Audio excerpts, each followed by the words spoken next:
ከአንድ ትልቅና ጨለማ ጫካ ዳርቻ ውስጥ አንድ ድሃ እንጨት ቆራጭ ይኖር ነበር።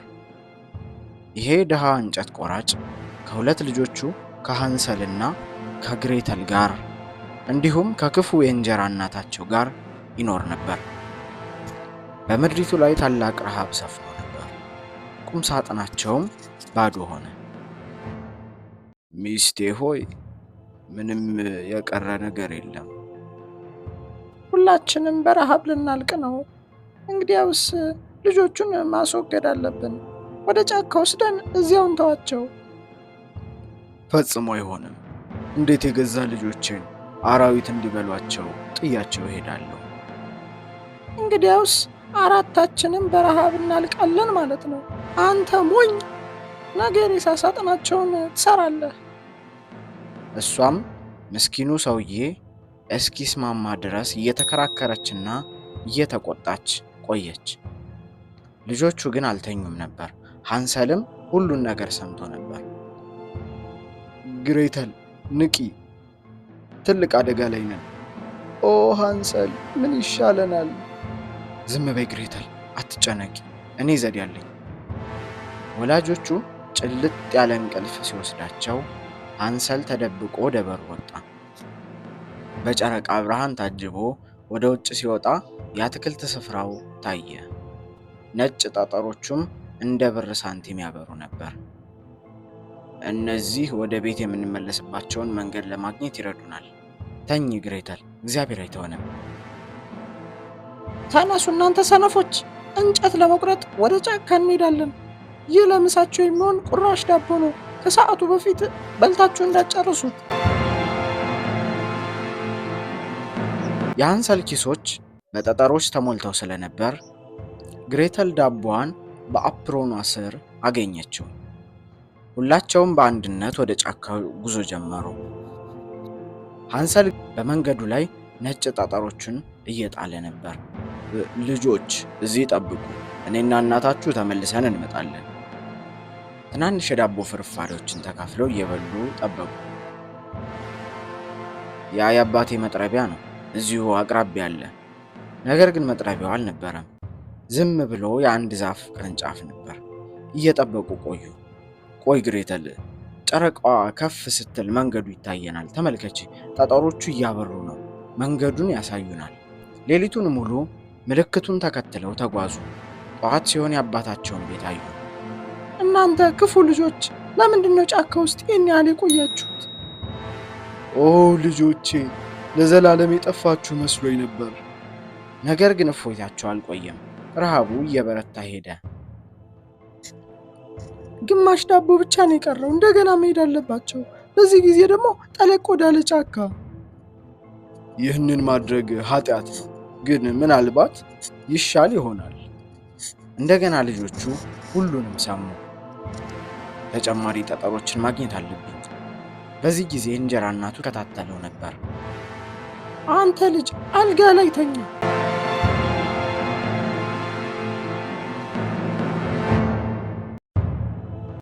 አሁን ምን ይሻለናል ሃንሰል? መንገድ እንፈልጋለን ግሬተል፣ የግድ መፈለግ አለብን። ይህ የመጨረሻው ቁራሽ ነው። ከዚህ በኋላ ሌላ የለም።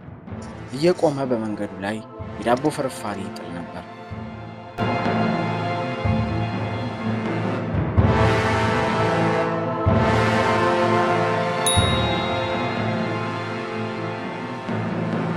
ቶሎ ተራመዱ።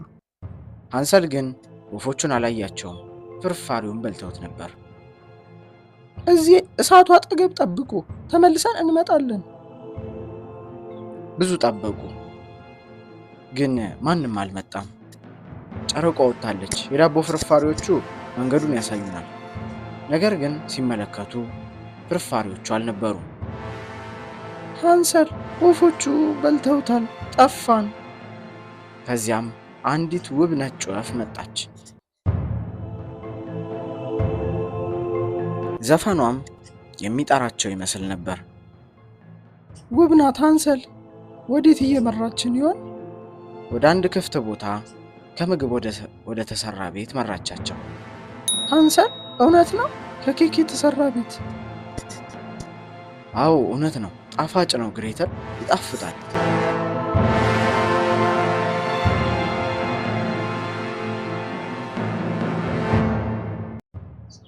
ኦህ እናንተ ምስኪን ልጆች ወደ ውስጥ ግቡ፣ ማንንም አልጎዳም።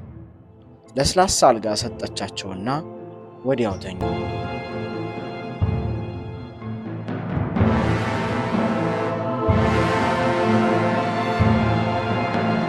ያዝኳችሁ፣ ለጥሩ ድግስ ትሆናላችሁ። ሃንሰልን በካቴና ውስጥ ዘጋችበት። አንቺ ደግሞ ውሃ ቅጅና ወለሉን ወልዊ፣ ወንድምሽ መወፈር አለበት። ብላ ወፍርልኝ አንተ ልጅ።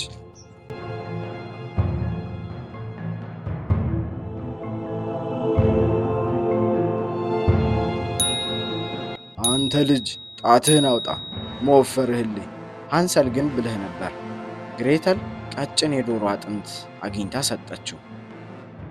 አሁንም እንደ ደረቅ እንጨት ቀጭን ነው፣ ለምን አይወፍርም? ይህ ለ4 ረጅም ሳምንታት ቀጠለ። ከዚህ በላይ መታገስ አልችልም። ወፈረም ከሳም ዛሬ እቀቅለዋለሁ። አንቺ ልጅ እሳቱን አንድጅ፣ ዛሬ እንጋግራለን። ሃንሰል ልታበስልህ ነው። ብልሁኝ ግሬተል፣ አይዞሽ፣ የምታደርገውን እይ። እስቲ ወደ ውስጥ ገባ በይና ምድጃውን በቂ ሙቀት እንዳለው እይ። ጠንቋይቷ ግሬተል እንደገባች በሩን ለመዝጋት አስባ ነበር። እንዴት እንደምገባ አላውቅም፣ እኔ በጣም ትንሽ ነኝ። አንቺ ሞኝ፣ መግቢያው ሰፊ ነው፣ እኔ እንኳን እገባለሁ። ራስሽን እንደዚህ አስገቢ ብላ ገብታ አሳየቻት። በዚያች ቅጽበት ግሬተል በኃይል ገፋቻት። በሩን በደንብ አድርጋ ዘጋችው፣ ቆለፈችው።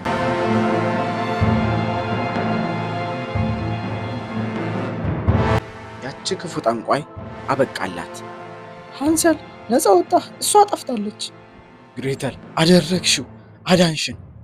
ለአፍታ ያህል በመጨረሻ ሰላም በማግኘታቸው ቆመው ቀሩ። ግሬተል ይህ ምንድን ነው? በሩን ሲከፍቱ የጠንቋይቱን ሀብት አገኙ። ከሚገምቱት በላይ በጣም ብዙ ሀብት ነበር። ሀብታም ሆንን ግሬተል፣ ሀብታም ሆንን። እነዚህ ከጠጠሮች ይሻላሉ ሃንሰል። የቻልነውን ያህል ይዘን ከዚህ አስፈሪ ቦታ እንውጣ። ከጠንቋይቷ ቤት ወጥተው ወደ ጫካው ሮጡ። ለሰዓታት ሮጡ። ጫካውም የሚያውቁት እየመሰላቸው መጣ። ኦ ሃንሰል፣ እንዴት እንሻገራለን? ድልድይ የለም፣ ጀልባም የለም። ምን ይሻለናል? አንቺ ትንሽ ዳክዬ ድልድይ በሌለበት እንድንሻገር ትረጅናለሽ? ደጓ ዳክዬ ተስማማች። ነገር ግን በአንድ ጊዜ አንዱን ብቻ ነበር የምታሻግረው። መጀመሪያ ግሬተልን አሻገረች። ከዚያም ተመልሳ ሃንሰልን አሻገረች። ግሬተል ይህም ቦታ አውቀዋለሁ፣ ወደ ቤት ደርሰናል። የአባታቸውን ቤት እስኪያዩ ድረስ የቻሉትን ያህል ፈጥነው ሮጡ።